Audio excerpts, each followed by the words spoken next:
और सियासी भी साथ में बात अजीत पवार की पॉलिटिक्स की। अजीत पवार महायुति के कट्टर हिंदूवादी विचारधारा पर सवाल उठा रहे हैं। चुनाव प्रचार के बीच आखिर अजीत पवार की सियासत के मायने क्या है? इस सियासत से महाराष्ट्र की राजनीति पर असर क्या होने वाला है? क्या अजीत पवार को इस राजनीति से कोई फायदा होगा?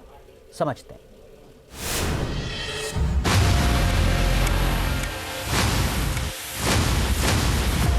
बटेंगे तो कटेंगे।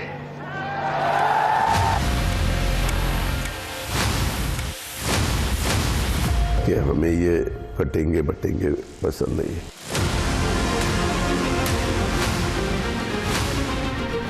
गठबंधन के सहयोगी हैं, लेकिन एक विचार मंजूर नहीं। साथ चुनाव लड़ रहे हैं, लेकिन एजेंडा अलग अलग है। इस वक्त महाराष्ट्र की राजनीति की सबसे बड़ी कश्मकश है। इस कश्मकश के किंग बनकर उभरे हैं अजीत पवार। बड़ा सवाल है कि अजीत पवार की पावर पॉलिटिक्स के मायने क्या है? गुड़ खाएं, लेकिन गुलगुले से परहेज। महाराष्ट्र चुनाव में अजीत पवार की सियासत को कुछ इसी अंदाज में बयां किया जा रहा है। अजीत पवार की राजनीति हैरान कर रही है, कई सवाल खड़े कर रही है। बहनों और भाइयों, राष्ट्र से बढ़कर के कुछ नहीं हो सकता, कुछ नहीं हो सकता। और राष्ट्र तब सशक्त होगा जब हम एक रहेंगे, नेक रहेंगे, तभी नेक रहेंगे। बटेंगे तो कटेंगे। एक स्टेट के चीफ मिनिस्टर आते हैं और वो बोल देते हैं बटेंगे कटेंगे, तुरंत हमने बताया कि ये कि उत्तर प्रदेश नहीं है, नॉर्थ में ये चलता होगा। हमारे महाराष्ट्र में शिवशाहू फुले अम्बेडकर की विचारधाराओं से महाराष्ट्र चलता है। मैंने आपको बताया कि हमें ये कटेंगे बटेंगे पसंद नहीं है। बटेंगे तो कटेंगे बीजेपी के लिए हिंदू एकता की हुंकार है। ये वो नारा है जिसके जरिए बीजेपी हिंदुत्व के विचारों को सियासत के क्षितिज तक पहुंचाना चाहती है।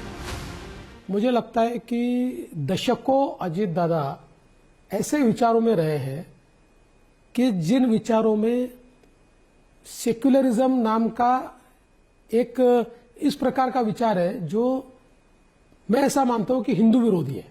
हिंदुत्व का विरोध करना सेक्युलरिज्म उनके लिए, ऐसे लोगों के साथ रहे।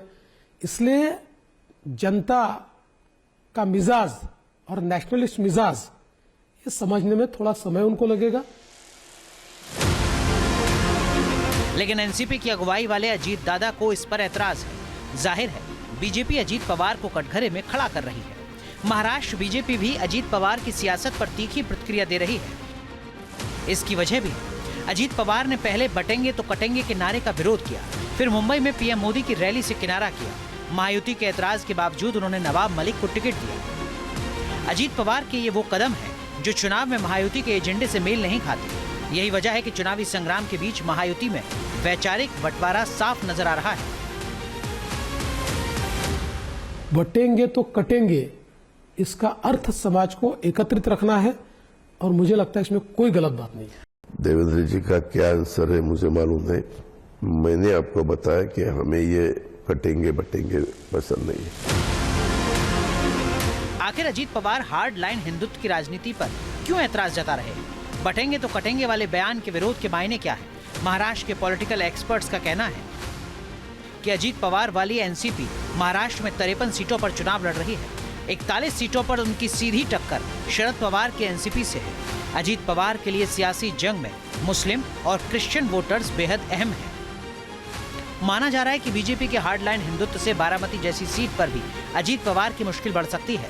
कुछ एक्सपर्ट्स का मानना है कि यही वजह है जिसके चलते अजीत पवार अलग तरह की राजनीति कर रहे हैं। वैसे अजीत पवार की राजनीति की चर्चा पूरे महाराष्ट्र में हो रही है।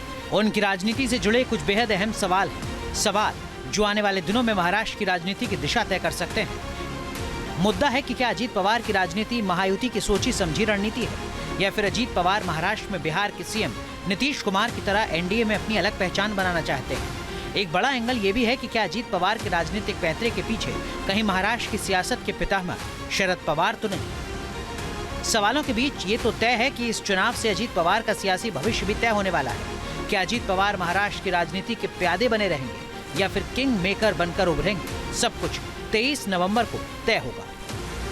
Team news nation.